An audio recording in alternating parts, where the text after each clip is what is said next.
नमस्कार, सीटीआई में आपका स्वागत है। मैं हूं नेहा। आइए एक नजर डालते हैं आज की हेडलाइंस पे। विश्व हिंदू परिषद ने लगाया महिला सुरक्षा प्रशिक्षण कैंप, महिलाओं को आत्मनिर्भर बनने का दिया प्रशिक्षण।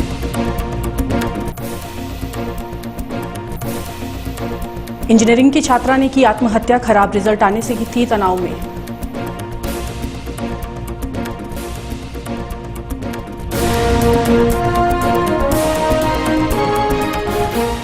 आइए जानते हैं खबरें विस्तार से। सवाई माधोपुर जिले के थाना माउंट में कई धाराओं का आरोपी पिछले कई महीनों से फरार चल रहा था, जिन्हें गुरुवार को रामबाग सर्किल जयपुर से पकड़ लिया। पुलिस अधिकारी सुमेश सिंह इंद्रा ने बताया कि पकड़े गए युवक के कई धाराएं लगी हुई है तथा इसकी कई दिनों से तलाश थी, जिसे आज जयपुर से पकड़ा है।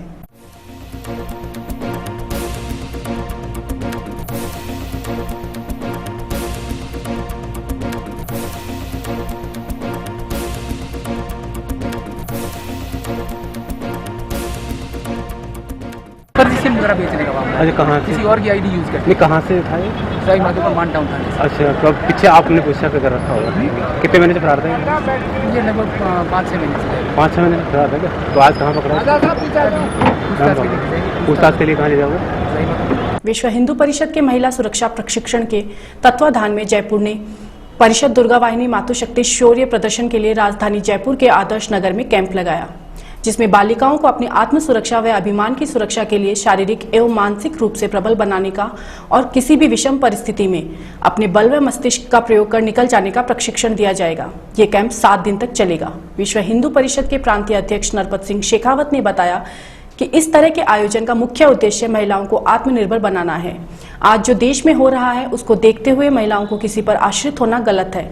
हम इस शिविर में पुलिस व सेना से भी प्रशिक्षकों को बुलाएंगे ताकि हमारी बेटियां नई तकनीकी से आत्मरक्षा के गुण सीख सकें।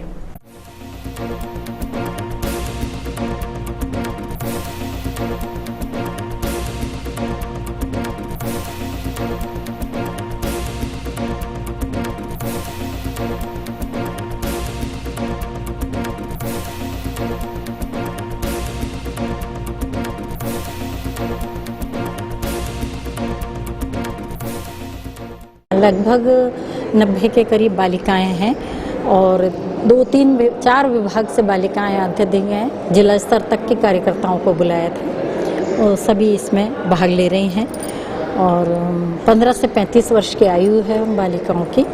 और एक्टिविटी के नाम पर इन्हें दंड, राइफल, जूडो, कराटे और योग, ये 4 प्रक्रियाएं सिखाई जाती हैं। सुबह 2 घंटे का हमारा शारीरिक रहता है, आधे घंटे की हमारी प्रार्थना सभा रहती है। यहाँ उठते ही 4:30 बजे इन लोगों का उठना हो जाता है बच्चों का।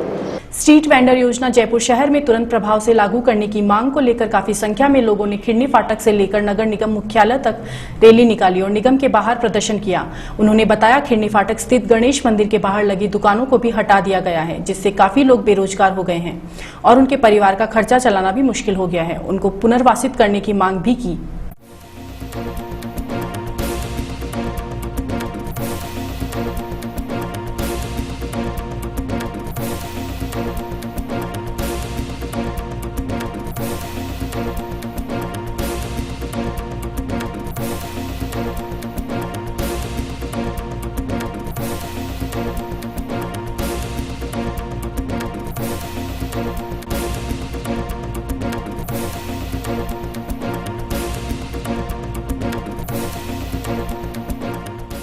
स्ट्रीट वेंडर्स पॉलिसी को लागू करवाने के क्रम में नगर निगम के ऊपर यहाँ पर आपसे बताऊं नगर निगम सीईओ के यहाँ पे ज्ञापन देने के लिए आए हैं। और 1 मई के लिए हमारे यहाँ खिड़नी फाटक व गणेश मंदिर के ऊपर जो बिना ही इस पॉलिसी को लागू किए बगैर और नगर निगम में जोर जबरदस्ती से और तानाशाही कार्रवाई करते हुए हम लोगों के लिए भूखे मरने के ऊपर मजबूर कर दिया।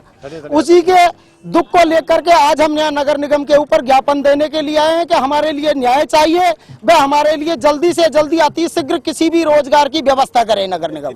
100 के करीब हैं, 80 से 90 लोग हैं जो कि हमारे साथ में वहाँ बर्बरतापूर्वक कार्रवाई की और हमारे को वहाँ से उजाड़ करके फेंक दिया। अब भी हमारे को पुलिस वाले आ करके डरा धमका रहे हैं। वहाँ पर हमारी मांग ये है कि स्ट्रीट वेंडर पॉलिसी जल्दी से जल्दी राजस्थान के अंदर शीघ्र से लागू की जाए।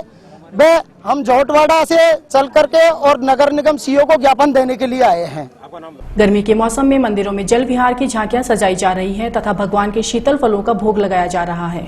बड़ी चौपड़ स्थित लक्ष्मी नारायण मंदिर में भी गुरुवार को भगवान के जल विहार की झांकी सजाई गई और शीतल व्यंजनों का भोग लगाया गया।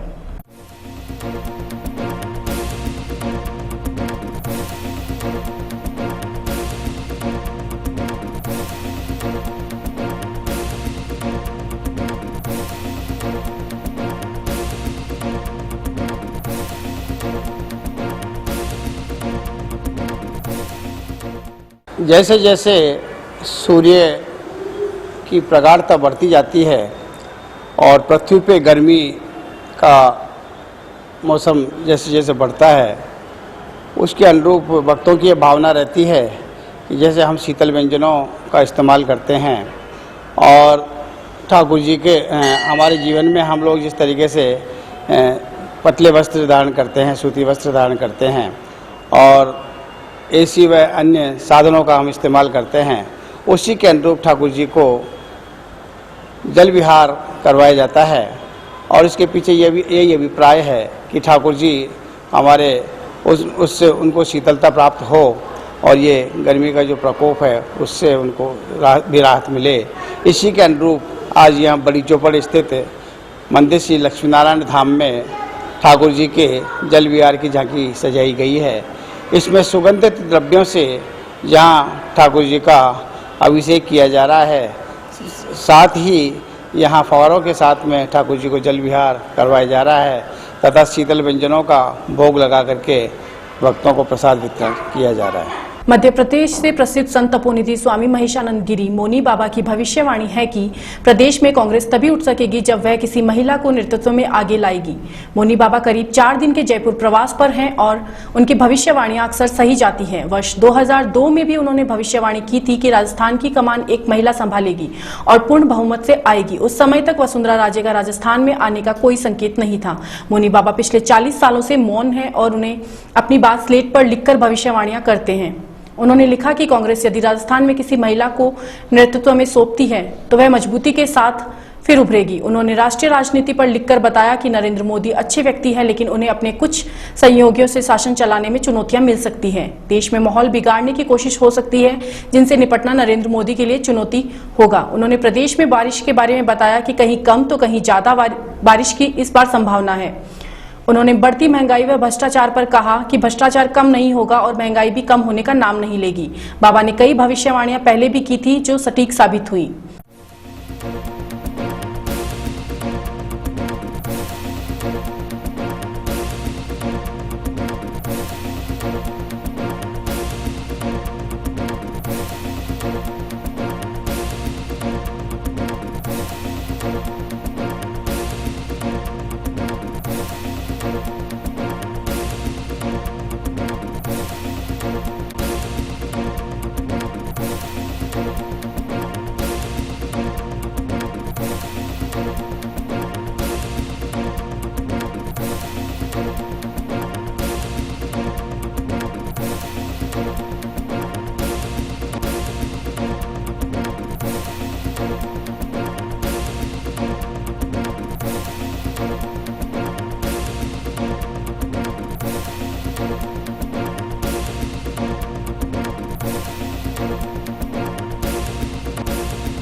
पहले छनेरा में तपस्या करते थे, वहाँ आश्रम है, होलीपुर आश्रम में आए। यहाँ फिर एक बहुत गुफा बनाई 18-20 फीट गहरी, उसमें तपस्या करते थे।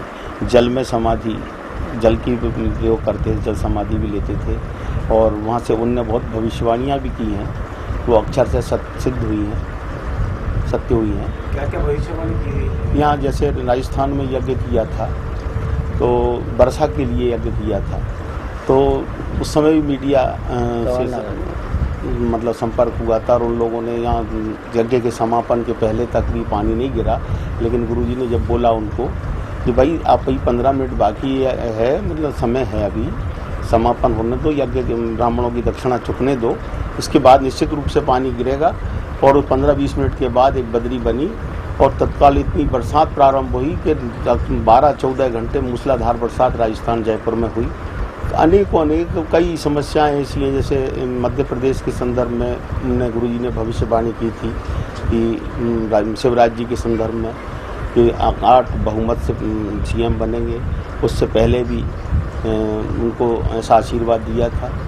मोदी जी के बारे में उनका धैर्य ये रहा कि ये 2 वर्ष तो मोदी जी के बहुत अच्छे कार्यकाल के गुजरेंगे, लेकिन इसके बाद उन्हें अनेक कठिनाइयाँ सामना करना पड़ेगा, क्योंकि पार्टी के लोग उन्हें थोड़ा सा डैमेज करने का कोशिश करेंगे, संगठन के लोग। मैं गुरुजी से विगत 5 वर्ष से जुड़ा हुआ हूँ और जुड़ने के बाद मुझे एक ऐसा अनुभूत हुआ या मैंने वहाँ पर इस प्रकार से देखा कि वहाँ जितने भी प्रकार के भक्त आते हैं, या चाहे वो शारीरिक कष्ट से हों या सांसारिक आपदाओं से ग्रसित हों या किसी भी रोग से ग्रसित हों, तो गुरुजी के आश्रम पर आकर मैंने विगत 5 वर्ष से देखा कि जैसे कि हमारे साथ एक पटेल साहब और जुड़े हुए हैं, वो भी बहुत रोगग्रस्त थे और जब से उनका रोग गुरुजी के आशीर्वाद के द्वारा, वहाँ पूजन पाठ के द्वारा सफल हो गया, तो आज से वो पटेल भी हमारे साथ में हैं, गुरुजी की सेवा में तल्लीन हैं।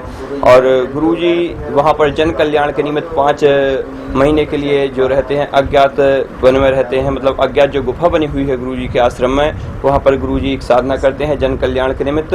और वहाँ पर 5 महीने में गुरुजी किसी को दर्शन नहीं देते हैं। गुरु पूर्णिमा को जो है गुरुजी अंतिम दर्शन देते हैं और उस गुफा में प्रवेश करने के पश्चात गुरुजी जो है दीपावली के पश्चात जो रहती है देव उठनी एकादशी या उसके पश्चात अन्य समय जब भी गुरुजी को श्रेष्ठ समय लगता है, उसके पश्चात गुरुजी बाहर आते हैं और जन कल्याण के निमित्त वहाँ पर तपस्या आराधना करते हैं। मैंने गुरुजी के वहाँ पर चमत्कार इस प्रकार से देखे हैं, जैसे कोई आपदा आने वाली है तो गुरुजी हमारे विगत 25-40 वर्ष से तो मौन व्रत धारण किए हुए हैं और एक टाइम फलाहार लेते हैं।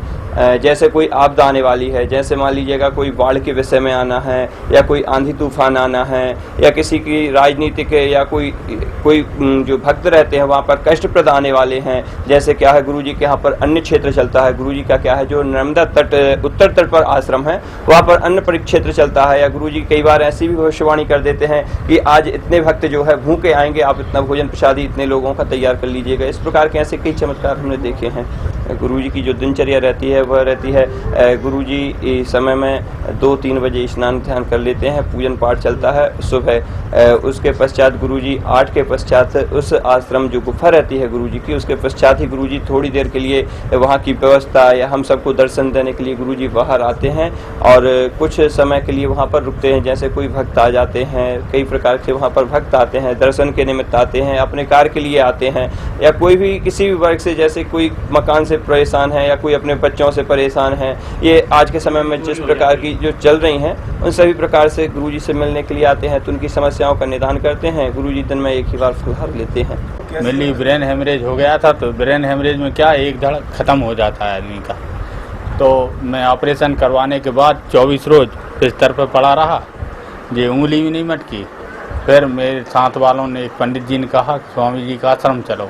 मैं जीप में सोते हुए आश्रम आया, स्वामी जी के हाथ पैर जोड़कर गांव ले गया। स्वामी जी ने लिख दिया कि तू 41 रोज में सुधरेगा। 41 रोज बाद में ठीक हूँ। थोड़ी मिस्टेक थी, स्वामी जी ने अभी फ़ोन करके दर्शन करने के लिए सोमनाथ जा रहे थे कि चल सुधर जाएगा। तो मैं प्रैक्टिकल है मेरा, मैं ठीक हूँ। महाराज महेशानंद जी के परम भक्त अशोक जी से हम बात करते हैं और गुरु जी की भविष्यवाणी के बारे में चर्चा करते हैं। अशोक जी बताइए, गुरु जी की क्या क्या भविष्यवाणी हुई और राजनीति में क्या क्या भविष्यवाणी? गुरु जी की भविष्यवाणी अभी 5 साल पहले कंवर नगर में यज्ञ था। यज्ञ के अंदर इन्होंने भविष्यवाणी की थी कि वर्षा यज्ञ हो रहा था, तो उसमें मीडिया भी पहुंची थी, बहुत सारे लोग पहुंचे थे मीडिया के भी, कॉन्फ्रेंस वाले। तो उन्होंने गुरुजी से कहा कि आप भविष्यवाणी कर रहे हो, क्या पूर्णाहुति को बरसात होगी? तो गुरुजी ने कहा कि होगी बरसात। तो फिर पूर्णाहुति के दिन गुरुजी जैसे ही 12 बजे का टाइम आया, कोई बदल वगैरह कुछ भी नहीं था। मैं खुद यज्ञ के अंदर बैठा हुआ था, यज्ञ के अंदर था, मैं खुद बैठा हुआ था। तो हमारे को खुद को फिक्र हो रही थी, गुरुजी ने भविष्यवाणी की है तो बारिश कहाँ से आएगी? कोई बदल नहीं दिख रहा, कोई कुछ नहीं दिख रहा, तो बारिश कहाँ से आएगी? जैसे ही पूर्णाहुति का टाइम आया, एक बदली आई और इतनी ज़बरदस्त बारिश हुई कि गले गले तक पानी आ गया। और वहाँ पे मीडिया भी थी और बहुत सारे साधु लोग भी थे, महात्मा भी थे, काफ़ी पब्लिक इकट्ठी हुई थी। गुरुजी की पहली भविष्यवाणी तो ये देखी थी कि उसी दिन पूर्णाहुति के दिन बारिश हुई।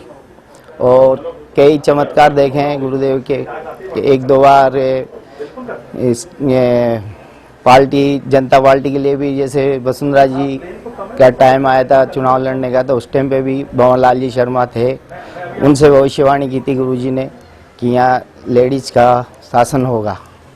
और वसुंधरा जी का शासन आया 5 साल 10 साल पहले, 5 साल से 5 साल पहले। अनिल जी, अब बात करते हैं अब गुरुजी के दूसरे भक्त से।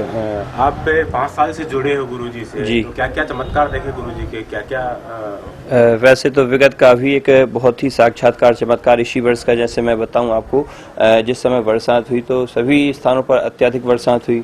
और गुरुजी का जो आश्रम है सीहोर डिस्ट्रिक्ट में होलीपुरा ग्राम नर्मदा के उत्तर तट पर है, तो वहाँ पर बाढ़ आई नर्मदा जी की। परंतु देवयोग से जो गुरुजी का स्थान है जहाँ पर गुरुजी तपस्या करते हैं, वह जमीन के 15-18 फीट गहरा हुआ गड्ढा है और गुरुजी उस स्थान पर बैठकर तपस्या करते हैं। परंतु देवयोग की सबसे चमत्कारिक बात ये रही कि वह बरसात का जल पूरे गांव में भर गया, गांव वालों ने पूरा गांव खाली कर दिया। परंतु गुरुजी से भी सब लोगों ने कहा, परंतु देवयोग की बात ये रही कि वो नर्मदा जी का जल जो है कुंड के आसपास घूमते रहा, पर कुंड में नहीं गया और गुरुजी वहाँ पर पूरे ही समय तपस्या करते रहे। गुरुजी की क्या दिनचर्या रहती है, क्या? गुरुजी की दिनचर्या जो रहती है, गुरुजी एक तो उसी गुफा में तपस्या करते हैं, उससे बाहर नहीं निकलते। एक कक्ष बना हुआ है, उसमें कोई अन्य कक्ष नहीं जुड़े हुए हैं, मात्र एक ही कक्ष है और एक कक्ष में गुफा बनी हुई है जहाँ पर गुरुजी तपस्या करते हैं और गुरुजी वहीं स्नान ध्यान की संध्या करते हैं, पूजन करते हैं, जन कल्याण के निमित्त हवन करते हैं। वहाँ पर अखंड धूना चलता है, बाहर से सभी दर्शन कर सकते हैं, अंदर हर किसी का जाना मना है। और वहाँ पर गुरुजी सुबह 8 बजे के पश्चात बाहर आते हैं, वहाँ पर सर्वसिद्धि हनुमान जी हैं उस आश्रम पर, वहाँ पर दर्शन करते हैं और सभी भक्तों के निमित्त वहाँ पर बैठते हैं, दर्शन देते हैं और कोई की समस्या रहती है उन सब का निदान के लिए वहाँ पर दर्शन देते हैं। समस्या क्या क्या रहती है, क्या कैसे निदान होता है? जैसे जी क्या दवाइयाँ वगैरह? जैसे क्या रहता है, कोई भक्त आते हैं, किसी को कैंसर है तो उसके लिए यदि पूजन पाठ का समस्या समझ आती है गुरुजी के लिए, तो वो पूजन पाठ के लिए लिख देते हैं। गुरुजी हमारे जो है मौन व्रत धारण करते हैं, 40 वर्ष हो गए हैं, अभी तक गुरुजी ने मौन व्रत नहीं खोला है, मौन ही रहते हैं, मात्र स्लेट कलम पर लिखकर बता देते हैं। यदि किसी का पूजन होता है तो पूजन के विषय में बता देते हैं, या किसी को कोई डॉक्टरी इलाज के लिए आवश्यकता रहती है तो वो कह देते हैं कि आप जाइए, आप डॉक्टरी इलाज कराइए, ठीक हो जाएंगे। या अन्य कोई जड़ी बूटियाँ स्वयं गुरुजी भी देते हैं, कई प्रकार की जड़ी बूटियाँ देते हैं जिससे भी लोगों के लिए लाभ मिलता है। तो ये थे गुरुजी के भक्त। और राजस्थान में भी कई भविष्यवाणी की है और अभी पार्टियों के बारे में और मोदी के बारे में भी कई भविष्यवाणी की है।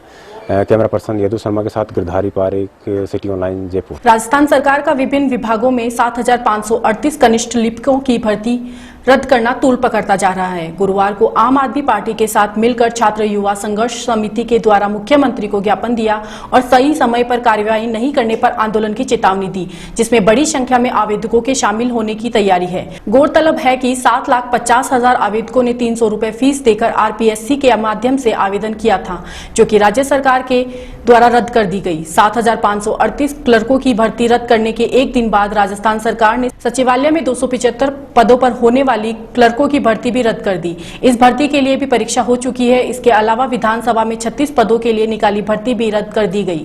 हालांकि 7,500 क्लर्कों की भर्ती के मामले में अब सरकार पुनर्विचार की बात कर रही है। हालांकि 7,500 क्लर्कों की भर्ती के मामले में अब सरकार पुनर्विचार की बात कर रही है। कार्मिक विभाग ने राजस्थान लोक सेवा आयोग RPSC को हाल में इस भर्ती की अभ्यर्थना वापस लेने के लिए पत्र लिखा है। हालांकि फिलहाल आयोग ने विभाग को एक पत्र भेजकर तर्क दिया है कि चूंकि भर्ती के लिए परीक्षाएं व अन्य औपचारिकताएं पूरी हो चुकी है, इसलिए परिणाम जारी करने की इजाजत दी जाए। विधानसभा में भी पिछली सरकार के समय निकाली गई बाबुओं की भर्ती निरस्त कर दी गई है। विधानसभा में 36 पदों पर भर्ती के लिए अक्टूबर 2013 में भर्ती निकाली गई थी। प्रदेश के युवाओं को इस निर्णय से काफी निराशा का सामना करना पड़ा है और आने वाले समय में इसका निपटारा न होने पर विरोध करने की घोषणा की है, जिस पर सरकार का घेराव किया जाएगा। इस पर कांग्रेस ने कहा है कि भाजपा की कथनी और करनी में काफी अंतर है। गहलोत सरकार की जनकल्याण की योजनाओं पर वसुंधरा राजे ने बिना किसी समीक्षा व जांच के बंद की है। प्रदेश में दिनों दिन बढ़ते तापमान व गर्मी के प्रकोप से आम जन का हाल बेहाल हो गया। अल सुबह की नमी भी जल्द ही गायब हो जाती है, जिससे सुबह से ही गर्मी के तीखे तेवरों का एहसास होने लग जाता है। सूर्यदेव आसमान में ऊपर चढ़ने के साथ ही आग बरसाना आरंभ कर देते हैं, जिसके कारण लोग पसीने में तरबतर होकर निढाल नजर आते हैं एवं दोपहर में सड़कों पर सन्नाटा पसरा दिखाई देता है। लोग अपने आवश्यक कार्य सुबह व शाम को ही कर रहे हैं। ठंडे पेय पदार्थ लेने के लिए प्रतिष्ठानों पर खासी भीड़ दिखाई देती है। मौसम विभाग के अनुसार फिलहाल गर्मी से राहत की कोई उम्मीद नहीं जताई जा रही है तथा गर्म हवाओं का दौर जारी रहेगा व प्रदेश में कहीं कहीं पर धूप छांव की स्थिति बन सकती है। गर्मी के प्रकोप के साथ मौसमी बीमारियों का प्रकोप भी बढ़ता जा रहा है, जिसमें उल्टी, दस्त व डिहाइड्रेशन समेत अनेक मौसमी बीमारियों के मरीजों से अस्पताल में खासी भीड़ दिखाई देती है। चिकित्सकों का कहना है कि गर्मी में ज्यादा से ज्यादा पानी का सेवन करें, जिससे शरीर में नमी बनी रहे तथा डिहाइड्रेशन की शिकायत से बचा जा सके। ठंडे पेय पदार्थों का उपयोग करें तथा खाना खाते समय प्याज का सेवन करें। आचार संहिता हटने के बाद जेडीए ने अपने विकास कार्यों की रफ्तार बढ़ा दी है। योजना को मूर्त रूप देने के लिए जेडीसी शिखर अग्रवाल की अध्यक्षता में जेडीए में बुधवार को PWC की बैठक हुई। इसमें स्मृति वन में बटरफ्लाई वैली विकसित करने, सड़क निर्माण, नवीनीकरण और सुदृढ़ीकरण, विद्युत लाइनों समेत विभिन्न विकास कार्यों की मंजूरी दी गई।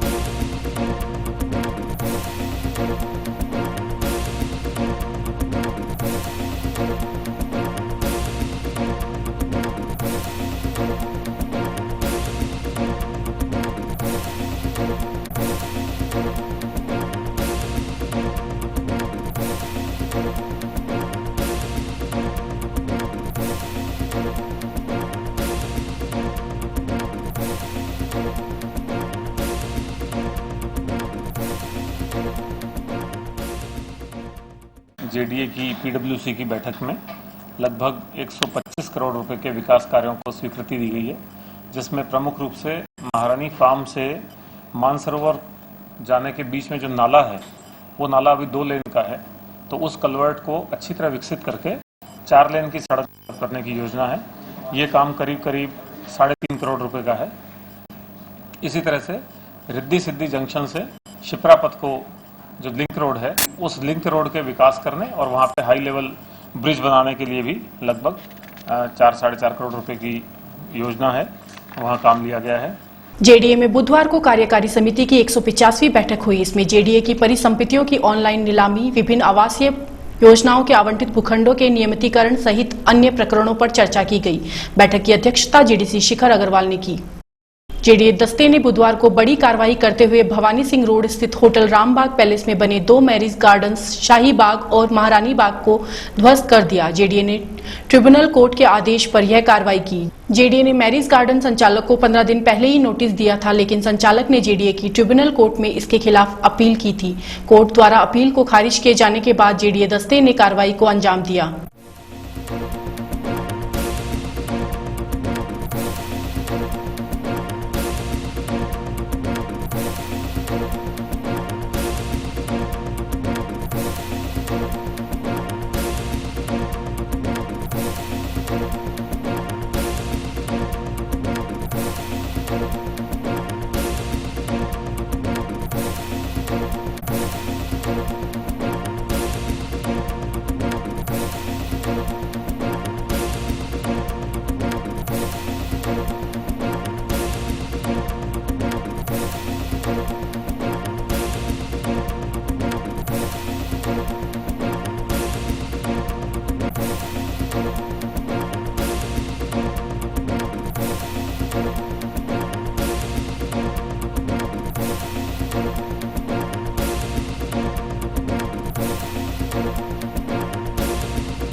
यहाँ पे जो कांच के ये स्ट्रक्चर्स बने हुए हैं ये बिना नींव के हैं और किसी भी आंधी तूफान की दशा में गिर सकते हैं, टूट सकते हैं, लोगों के लिए हज़ार्डस हो सकते हैं, जान माल की क्षति हो सकती है। इसके अलावा इनका जो मुख्य द्वार है वो मुख्य द्वार भवानी सिंह रोड पे खुलता हुआ है और यहाँ जब शादियाँ होती हैं, बारात होती हैं तो काफ़ी ट्रैफिक हज़ार्ड होता है, ट्रैफिक में बाधा होती है, अवरोध होता है। और आप सब लोग यहाँ देख रहे हैं इस कैंपस में पार्किंग की कहीं कोई जगह नहीं है, पार्किंग की कोई जगह नहीं है और बिना पार्किंग की जगह के चूंकि विवाह स्थल है तो बाहर सड़क पे इसकी सारी पार्किंग करते थे।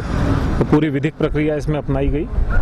उनको सबसे पहले नोटिस दिया गया था फरवरी महीने में। उस नोटिस के खिलाफ ये लोग हाई कोर्ट में गए थे। हाई कोर्ट ने कुछ टाइम स्टे भी रखा था इस पर। स्टे रखने के बाद हाई कोर्ट ने ये कहा कि ये जेडीए में अपना पक्ष प्रस्तुत करें और फिर जेडीए अपना निर्णय करे। इन्होंने जेडीए में अपना पक्ष प्रस्तुत किया, उसके बाद जेडीए ने अपना निर्णय किया और इनको 15 दिन का समय दिया कि 15 दिन में अपना ये जो भी निर्माण है, जो अवैध निर्माण है, इलीगल निर्माण है और लोगों के जान माल के लिए क्षति का कारण हो सकता है, उसको हटा लें। लेकिन इन्होंने उसको हटाया नहीं, बल्कि ये लोग जेडीए ट्रिब्यूनल में चले गए, जहां जेडीए ट्रिब्यूनल से इन्हें दोबारा स्टे मिल गया था। इस स्टे की वजह से अभी तक कार्रवाई नहीं हुई थी। आज जेडीए ट्रिब्यूनल ने अपना स्टे हटा दिया है और मामले को पूरी तरह निर्णित कर दिया है और निर्णय करने के बाद जेडीए स्वतंत्र हो गया कि जो उनको आदेश दिया गया था कि ये इसको विवाह स्थल को बंद कर दें और ये जो कच्चे पक्के निर्माण किए हुए हैं, अवैध निर्माण किए हुए हैं, उनको हटा लें। तो वो इन्होंने स्वयं में नहीं हटाया तो जेडीए आज उनको हटाने की कार्रवाई करता है। उस सामने वाले प्रकरण में भी जेडीए ने नोटिस दिया हुआ है और उसमें अभी ट्रिब्यूनल का स्टे चल रहा है। अगर स्टे वेकेट होता है तो नियमानुसार कार्रवाई उसमें भी की जाएगी। बड़ा दुर्भाग्य है कि जयपुर विकास प्राधिकरण द्वारा ये तानाशाही रवैया अपनाते हुए आज ये कार्रवाई की। अभी 4 बजे जेडीए ट्रिब्यूनल का फैसला आया, 5:15 बजे जेडीए की फोर्स यहाँ आ गई। 1-1.25 घंटे के अंदर यहाँ फोर्स का आने का मतलब पूर्व साजिश के तहत ये पूरा प्लानिंग के तहत कार्यक्रम है।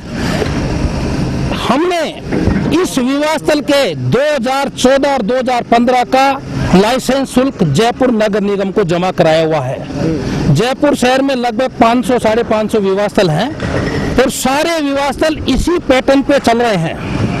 मैं कह रहा हूं यदि गलत है तो 550 विवाह स्थल गलत हैं, ये 2 या 3 विवाह स्थल ही गलत क्यों हैं?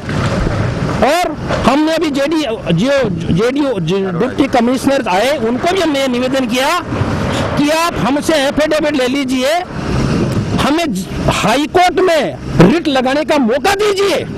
एफिडेविट आप हमसे हम ये ले लीजिए, जब तक हाई कोर्ट हमको आदेश नहीं करेगी, जब तक इसमें सारी गतिविधियां बंद रखेंगे। लेकिन हमारे आग्रह को डिप्टी कमिश्नर ने दरकिनार करते हुए और ये कार्रवाई की, ये बहुत गलत है। और आप ये जानिए कि कल या परसों या आगे यदि कोई बुकिंग हमारे यहाँ होती है और जिस बच्चे की शादी होती है उस बेटे का आज क्या हाल होगा, उनके कार्ड भर चुके होंगे। राजस्थान में मानसून निर्धारित समय पर ही प्रवेश करेगा, इसके लेट होने के कोई आसार नहीं है, ये कहना है मौसम विज्ञान केंद्र जयपुर के निदेशक का। मौसम विभाग का आंकलन है कि इस बार राजस्थान में मानसून सामान्य रहेगा और इस सप्ताह अधिकतम तापमान में भी 1-2 डिग्री सेल्सियस की वृद्धि होगी। महाराष्ट्र और हैदराबाद में 100 से ज्यादा वारदातों को अंजाम देने वाला शातिर नगबजन मोहम्मद कुरैशी उर्फ मुन्ना कुरैशी का संपर्क अंडरवर्ल्ड के बदमाशों से निकला। मुन्ना कुरैशी को कमिश्नरेट में पूर्व जिले की स्पेशल टीम ने 19 अप्रैल को हैदराबाद से दबोचा था। पूछताछ में मुन्ना ने खुलासा करते हुए 30 मार्च को मालवीय नगर की नागर रेजिडेंसी में 20 लाख की हुई लूट में शामिल होने की बात स्वीकारी। सबसे अहम बात यह है कि कुरैशी ने नकबजनी की शुरुआत मुंबई से की थी। इसने यहां अंडरवर्ल्ड डॉन छोटा राजन की बहन के घर से करीब 9.5 करोड़ रुपए के जेवरात चुराए थे, जिसके चलते छोटा राजन ने इस गैंग के अब्दुल शेख और संतोष नरवारे की हत्या करवा दी। अब पिंक सिटी में भी तितलियों का प्रजनन होगा। इसके लिए जेडीए और वन विभाग की ओर से बटरफ्लाई वैली विकसित की जाएगी। इसके लिए दोनों विभागों ने कवायद शुरू कर दी। जयपुर में आने वाले पर्यटकों और आम जन की सुविधा के लिए स्मृति वन में एक बटरफ्लाई वैली बनाई जाएगी, जिसके लिए 5 करोड़ रुपए स्वीकृत किए गए हैं। अभी देश में बेंगलोर और सूरत में इस तरह की वैली है। अभी स्मृति वन में करीब 17-18 तरह के तितलियों की प्रजातियां हैं, लेकिन जब ये वैली वहां विकसित होगी, जो कि आगामी 1 वर्ष में विकसित हो जाएगी, तब यहाँ पर 500 से अधिक तितलियों की प्रजातियां होंगी, जो कि अपने आप में एक नायाब और अनूठी चीज होगी जयपुर के लिए। राज्य की नई सरकार ने राशन कार्ड को 60 दिवसीय कार्य योजना में लिया था। इसी को लेकर जयपुर में 3 मार्च को विभागीय मीटिंग हुई थी, जिसमें राशन कार्ड बनाने का कॉन्ट्रैक्ट निरस्त करने और डेट बढ़ाने पर बहस हुई। नतीजा निकला कि राशन कार्ड बनने में पहले ही काफी देर हो चुकी है। ऐसे में कॉन्ट्रैक्ट निरस्त करने और नए कॉन्ट्रैक्ट करने में और अधिक समय लग जाएगा। लिहाजा गुजरात इन्फोटेक के कॉन्ट्रैक्ट की ही तारीख बढ़ाने का निर्णय हुआ। जो राशन कार्ड 2 साल से अटके हुए हैं, वे अब शहरवासियों को मिलने की आस जगी है। अजमेर की कोर्ट में लिपिक भर्ती परीक्षा में धांधली के मामले में निलंबित जिला न्यायाधीश अजय शारदा द्वारा अभियोजन स्वीकृति को चुनौती देने वाली याचिका पर बुधवार को हाईकोर्ट में प्रतिपक्ष की बहस पूरी हो गई। निलंबित जज अजय शारदा की गिरफ्तारी को लेकर जिला बार एसोसिएशन का आंदोलन व कार्य स्थगन दूसरे दिन भी जारी रहा। बार ने बुधवार को अदालत परिसर में संगीतमय सद्बुद्धि यज्ञ कर देश में कानून के राज का संदेश भी दिया।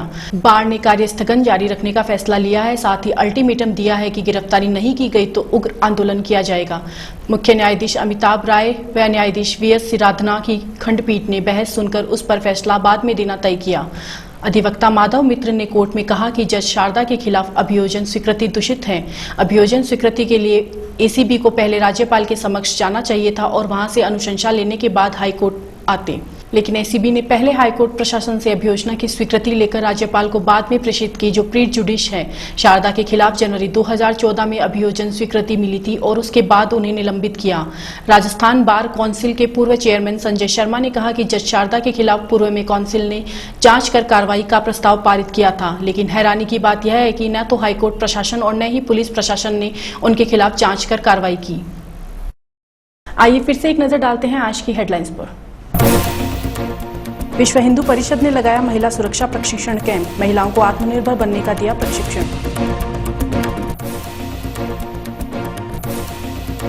इंजीनियरिंग की छात्रा ने की आत्महत्या, खराब रिजल्ट आने से की थी तनाव में।